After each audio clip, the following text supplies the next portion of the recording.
kayong single, Ate Josie? 5 years ago. 5 years. 5 years na po. Ano For pong my- nangyari? for my Nagkahiwalay second. po kayo ng asawa nyo? Wala na siya? Boyfriend lang, hindi pa. Ano po? asawa. Boyfriend lang. Boyfriend Ay, hindi lang. po kayo naging married Hindi pa. talaga? Never been married. Never Pwede ho been bang married. malaman yung dahilan? Ba't ho po kayo nagkahiwalay ni Hindi boyfriend? kanya naririnig pag nag-uusap kayo? Hindi! Ano po, pwede ho bang malaman? Hindi, actually, may edad na kasi May audio siya. problem sa bahay. Bakit taas daw po volume? Wala, may megaphone Okay daw. lang may microphone naman po dito eh.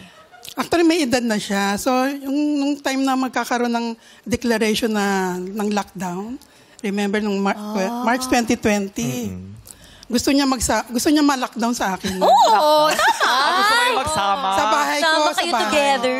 Ayaw mo. Ayaw, hindi ako ang may ayaw nanay ko. Mama mo. Mama mo.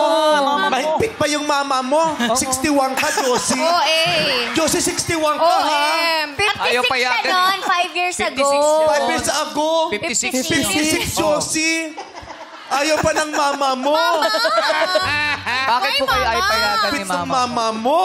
Bakit ayaw ng mama mo At po? tinanggap mo yun ng buong buo. Oo, bakit po? Like mama Hindi, ko ayaw po. niya kasi gusto niya kasal muna. Oh, may curfew po kayo paglalabas? Po? May curfew kayo? Wala naman. Ah, wala. Wala. Hindi nag-appear na yung curfew nun. Akala ko. Ayaw lang ni mama mo ng na magsama kayo sa isang Mas bahay na Kasal sunurin muna girl kasi. yan. Oo. Baka masugid na relihiyosa. Yes, oo. Oo. May condition naman siya. Kasi nung first relationship ko, hindi rin ako tutuloy dahil sa kanya. Kasi pinamili niya ako between sa kanya at doon sa father nung anak ko.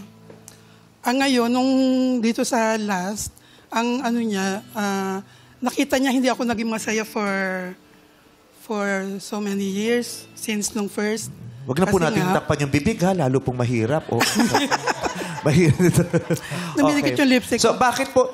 Pero, so hanggang ngayon, may say siya sa iyong mga desisyon sa buhay. wala na siya eh. Nung ano din.